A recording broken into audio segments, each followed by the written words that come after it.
ಪ್ರಭಾವ ನೋಡಿ ಹತ್ತಿರ ಬರುವ ಜನರಿಗಿಂತ ಸ್ವಭಾವ ನೋಡಿ ಹತ್ತಿರ ಬರುವವರೇ ನಿಮ್ಮ ನಿಜವಾದ ಆತ್ಮೀಯರು. Very good morning. ಇದು ಫ್ರೈಡೇ ಮಾರ್ನಿಂಗ್. ನಾನು ನಿಮ್ಮ ಪ್ರೀತಿಯ ಮೈಸೂರು ಹುಡುಗಿ. ತುಂಬ ದಿನಗಳ ಆದಮೇಲೆ ಮತ್ತೆ ಬಂದಿದ್ದೀನಿ.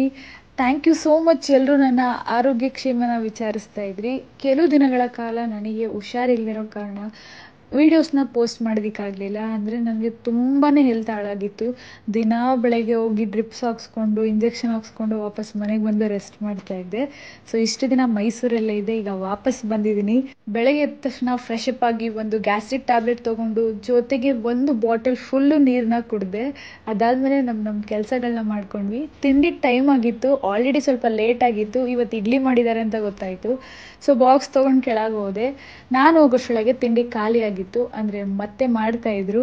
ಅಲ್ಲೇ ವೆಯ್ಟ್ ಮಾಡ್ತಾ ಇದ್ದೆ. ವೆಯ್ಟ್ ಮಾಡಾದ್ಮೇಲೆ ತಿಂಡಿ ರೆಡಿ ಅಂತ ಹೇಳಿದ್ರು. ಇಡ್ಲಿ ಹಾಕೊಟ್ರು ಬಾಕ್ಸಿಗೆ. 2 ಇಡ್ಲಿ ಹಾಗೆ ಸಾಂಬಾರನ್ನ ಮಾಡಿದರು, ಬೇಳೆ ಸಾಂಬಾರು. ಇಡ್ಲಿ ಅಂತಲ್ಲ, ಏನು ಮಾಡಿದ್ರು ನಮ್ಮ ಪಿ ಜಿಲಿ ಬೇಳೆ ಸಾಂಬಾರು ಒಂದೇ ಮಾಡ್ತಾ ಇರೋದು. ಸೊ ಸಾಂಬಾರನ್ನ ಹಾಕ್ಕೊಂಡು ಮೇಲೆ ಬಂದೆ. ನೀವೆಲ್ಲ ಆಶ್ಚರ್ಯದಿಂದ ಕೇಳ್ಬೋದು ಇಡ್ಲಿ ತಿಂತಾ ಇದ್ದೀರಾ ಅಂತ. ಏನು ಮಾಡೋದಕ್ಕಾಗಲ್ಲ, ಹೆಲ್ತ್ ಹಾಳಾಗಿದೆ. ಕೆಟ್ಟ ಮೇಲೆ ಬುದ್ಧಿ ಬಂತು ನನಗೆ. ಇವಾಗ ಸ್ವಲ್ಪ ದಿನಗಳ ಕಾಲ ಹೊರಗಡೆ ಊಟ ಬೇಡ ಅಂತ, ಹೊರಗಡೆ ಫುಡ್ ಯಾವುದೇ ರೀತಿ ಬೇಡ ಅಂತ ಇಡ್ಲಿನ ತಿಂತಾ ಇದ್ದೀನಿ. ನಮ್ಮ ರೂಮಲ್ಲಿ ಎಲ್ರದ್ದು ತಿಂಡಿ ಆಗಿತ್ತು. ನಂದು ಮತ್ತು ದೀಪಕ್ಕೊಂದು ಪೆಂಡಿಂಗ್ ಇದ್ದಿದ್ದು. ತಿಂಡಿ ಆದ ತಕ್ಷಣ ಸ್ಟಡಿ ರೂಮ್ಗೆ ಹೊರಟೆ. ಆ್ಯಂಡ್ ಇವತ್ತು ನಮ್ಮ ಸ್ಟಡಿ ರೂಮ್ನ ತೋರಿಸೋಣ ಅಂತ ಇದ್ದೀನಿ. ನಮ್ಮ ಪಿ ಜಿಲಿ ಏನಾದರೂ ಒಂದು ಒಳ್ಳೆಯ ವಿಷಯ ಇದೆ ಅಂದರೆ ಅದು ನಮ್ಮ ಸ್ಟಡಿ ರೂಮೇ. ನಾನು ತುಂಬ ವೀಡಿಯೋಸಲ್ಲಿ ಹೇಳಿದ್ದೀನಿ. ಇಲ್ಲೇ ಎಲ್ಲರೂ ಬಂದು ಓದ್ತಾ ಇರ್ತೀವಿ. ಹಾಗೆ ಇದೇ ನನ್ನ ಪ್ಲೇಸ್. ನಾನು ಇಲ್ಲೇ ಓದೋದು ಯಾವಾಗಲೂ. ಯೂಶ್ವಲಾಗಿ ನೀವು ವೀಡಿಯೋಸಲ್ಲಿ ನೋಡಿರ್ತೀರ. ಹಾಗೆ ಇವತ್ತಿನ ವ್ಲಾಗ್ 60 ಸೆಕೆಂಡ್ಸ್ ವ್ಲಾಗ್ ಆಗಿರಲ್ಲ, ಸ್ವಲ್ಪ ಎಕ್ಸ್ಟೆಂಡ್ ಆಗಿರುತ್ತೆ. ಯಾಕಂದರೆ ನನ್ನ ದಿನಚರಿನ ನಿಮ್ಮೆಲ್ರಿಗೂ ಒಂದು ಸ್ವಲ್ಪ ಡೀಟೇಲ್ಡ್ ಆಗಿ ತೋರಿಸೋಣ ಅಂತ. ಸ್ಟಡಿ ರೂಮಲ್ಲಿ ಬುಕ್ಸು ಹಾಗೆ ಸ್ಟಡಿ ಟೇಬಲ್ನ ಇಟ್ಟು ಟೆರೆಸ್ ಮೇಲೆ ಹೊರಟೆ. ಸ್ವಲ್ಪ ಬಟ್ಟೆಗಳೆಲ್ಲ ನೆನ್ನೆ ಮಳೆಯಲ್ಲಿ ನೆಂದಿದ್ವು. ಅದನ್ನೆಲ್ಲ ಮತ್ತೆ ನೀಟಾಗಿ ಕ್ಲೀನಾಗಿ ವಾಪಸ್ಸು ಒಣಗಾಕಿ, ಹಾಗೆ ನಮ್ಮ ಭವ್ಯ ಮೇಡಮ್ ಅವರು ಬಟ್ಟೆಗಳನ್ನ ವಾಶ್ ಮಾಡೋದಿತ್ತು. ವಾಪಸ್ ಕೆಳಗಡೆ ಬಂದೆ ಸ್ಟಡಿ ರೂಮ್ಗೆ ಅಂತ. ಹಾಗೆ ಇವತ್ತಿನ ವೀಡಿಯೋದಲ್ಲಿ ನಾನು ನಿಮಗೆ ನನ್ನ ಸ್ಟಡಿ ಟೇಬಲ್ ಬಗ್ಗೆನೂ ಹೇಳ್ತೀನಿ. ತುಂಬ ಅಂದರೆ ತುಂಬ ವೀಡಿಯೋಸಲ್ಲಿ ಕೇಳ್ತಾ ಇದ್ರಿ ಈ ಸ್ಟಡಿ ಟೇಬಲ್ ಎಲ್ಲಿ ತೊಗೊಂಡಿದ್ದು, ಲಿಂಕ್ನ ಹಾಕಿ ಅಂತ. ದಯವಿಟ್ಟು ಕ್ಷಮಿಸಿ. ಇದು ಯಾವುದೇ ಆನ್ಲೈನಲ್ಲಿ ಪರ್ಚೇಸ್ ಮಾಡಿರೋದಲ್ಲ. ಜಯನಗರ್ 4th ಬ್ಲಾಕಲ್ಲಿ ಪ್ಲಾಸ್ಟಿಕ್ ವರ್ಲ್ಡ್ ಅಂತ ಒಂದು ಶಾಪ್ ಇದೆ. ಅಲ್ಲಿ ಹೋಗಿ ತೊಗೊಂಡಿರೋ ಸ್ಟಡಿ ಟೇಬಲ್ ಇದು. ಇದು ಅರೌಂಡ್ 590 ಕಾಸ್ಟ್ ಆಗಿತ್ತು ನಾನು ತೊಗೊಂಡಾಗ. ಹಾಗೆ ಇವತ್ತಿಂದ ನನಗೆ FM ಕ್ಲಾಸಸ್ ಸ್ಟಾರ್ಟ್ ಆಗುತ್ತೆ. ಇವತ್ತಿಂದ ಟೈಮ್ ಟೇಬಲ್ ಕೂಡ ಚೇಂಜ್ ಆಗಿದೆ. 3 to 8:30 ನನಗೆ ಕ್ಲಾಸಸ್ ಇರುತ್ತೆ. ಓದುವಾಗ ಅಜ್ಜಿ ಬಂದರು ಕಸ ಗುಡಿಸೋದಕ್ಕೆ ಅಂತ. ಸೊ ಎಲ್ಲ ಸಾಮಾನು ಎತ್ಬಿಟ್ಟು ಅವ್ರಿಗೆ ಕಸ ಗುಡಿಸೋದಕ್ಕೆ ಜಾಗ ಮಾಡಿಕೊಟ್ಟಿದ್ವಿ. ಹಾಗೆ ಇವತ್ತು ನಮ್ಮ ರೂಮಿನ ಅಕ್ಕ ರೂಮ್ ಖಾಲಿ ಮಾಡ್ತಾ ಇದ್ದಾರೆ. ಅವ್ರಿಗೆ ಬೀಳ್ಕೊಡುಗೆ ಕೊಟ್ಟು ವಾಪಸ್ ಸ್ಟಡಿ ರೂಮ್ಗೆ ಬಂದೆ.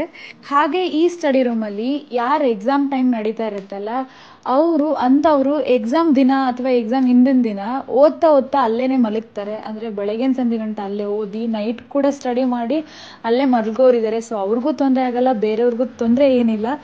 ಇದು ಒಂಥರ ಕಂಫರ್ಟಬಲ್ ಅನಿಸುತ್ತೆ. ಹಾಗೆ ಇದು ಒಂಥರ ನಮಗೂ ಯೂಸ್ ಆಗುತ್ತೆ. ಅಲ್ಲೇ ಓದಿ ಅಲ್ಲೇ ಮಲಗೋದು, ರೂಮಿಗೆ ಬಂದರೆ ಡಿಸ್ಟರ್ಬ್ ಆಗೋದು ಅಥವಾ ಏನೇನೋ ಡಿಸ್ಟ್ರಾಕ್ಷನ್ ಆಗೋದಕ್ಕಿಂತ ಸ್ಟಡಿ ರೂಮ್ ಒಂಥರ ಪ್ರೈವೇಸಿನೇ ಅಂತಲೇ ಹೇಳ್ಬೋದು. 1 ಗಂಟೆ ತನಕ ಓದ್ಕೊಂಡು ವಾಪಸ್ ಕೆಳಗೆ ಬಂದೆ. ರೂಮ್ಗೆ ಬಂದಾಗ ರೂಮ್ ಎಲ್ಲ ಖಾಲಿ ಇತ್ತು. ಅಂದರೆ ಯಾರೂ ಇರಲಿಲ್ಲ. ನಮ್ಮ ರೂಮ್ ಸ್ವಲ್ಪ ಕ್ಲೀನಾಗಿಲ್ಲ, ಅಡ್ಜಸ್ಟ್ ಮಾಡ್ಕೊಳ್ಳಿ. ನನಗೆ ಇವತ್ತು ಲಾಕರ್ ಕ್ಲೀನ್ ಮಾಡೋದಿತ್ತು. ತುಂಬ ಬಟ್ಟೆಗಳಿದ್ವು ಮಡಚೋದು. ಎಲ್ಲ ಬಟ್ಟೆಗಳನ್ನೂ ಮಡಚ್ಕೊಂಡೆ. ಹಾಗೆ ನಾನು ಮೈಸೂರಲ್ಲಿ ಇದ್ದಾಗ ನಾನು ಇದನ್ನು ಆರ್ಡರ್ ಮಾಡಿದೆ. ಅಂದರೆ ವಾಲ್ಗೆ ಸ್ಟಿಕ್ ಮಾಡೋದು ಯೂಸ್ ಆಗುತ್ತೆ ಅಂತ. ಆ್ಯಕ್ಚುಲಿ ನಾವು 1 ಮಂತ್ ಅಷ್ಟೇ ಈ ಪಿ ಜಿಲಿ ಇರೋದು. ನಮಗೆ ಇಲ್ಲಿ ಫುಡ್ಡು ಒಂದು ಚೂರು ಅಡ್ಜಸ್ಟ್ ಆಗ್ತಿಲ್ಲ. ಸೊ ನಮ್ಮ ರೂಮಲ್ಲಿ ಇರೋರು ಎಲ್ಲರೂ ಖಾಲಿ ಮಾಡೋಣ ಅಂತಿದ್ದೀವಿ. ಬಟ್ ಸ್ಟಿಲ್ ಇರೋ ತನಕ ಕ್ಲೀನಾಗಿರಬೇಕಲ್ಲ ಅಂತ ಇದನ್ನ ಸ್ಟಿಕ್ ಮಾಡಿ ಏನೇನು ಹ್ಯಾಂಗ್ ಮಾಡಬೇಕಾಗಿತ್ತು, ಚಿಕ್ಕ ಪುಟ್ಟ ವಸ್ತುಗಳಿದ್ವು, ಅದನ್ನೆಲ್ಲ ಹ್ಯಾಂಗ್ ಮಾಡಿಕೊಂಡೆ.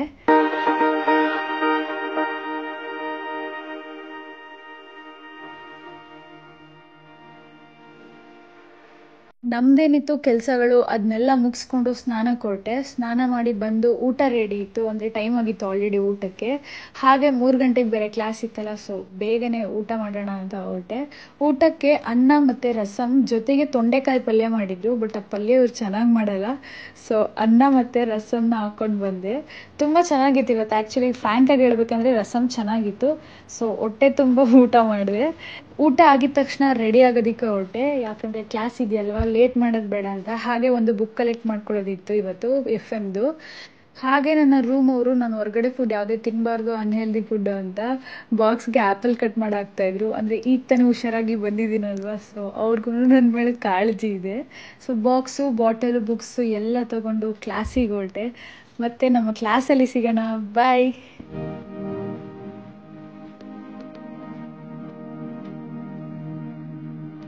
ಇದೇ ನೋಡಿ ಜಯನಗರ್ ಬ್ರಾಂಚಿನ ಯಶಸ್ ಅಕಾಡೆಮಿ ಕ್ಲಾಸ್. ಇವತ್ತು ನಮ್ಮ ಕ್ಲಾಸು ಮತ್ತು ಹಾಗೆ 17th ಬ್ಯಾಚು 2 ಬ್ಯಾಚ್ ಕಂಬೈನ್ ಆಗಿತ್ತು FM ಕ್ಲಾಸಿಗೆ. 3 to 8:30 ಕ್ಲಾಸ್ ಇರೋದ್ರಿಂದ ಇಬ್ಬರಿಗೂ FM ಒಬ್ಬರೇ ತೊಗೊಳ್ಳೋದು. ಧನಂಜಯ್ ಬಾವಿ ಸರ್ ಅವರೇ, ಇವರೇ ನಮಗೆ ಕಾಸ್ಟಿಂಗ್ ಕೂಡ ತೊಗೊಂಡಿದ್ದು.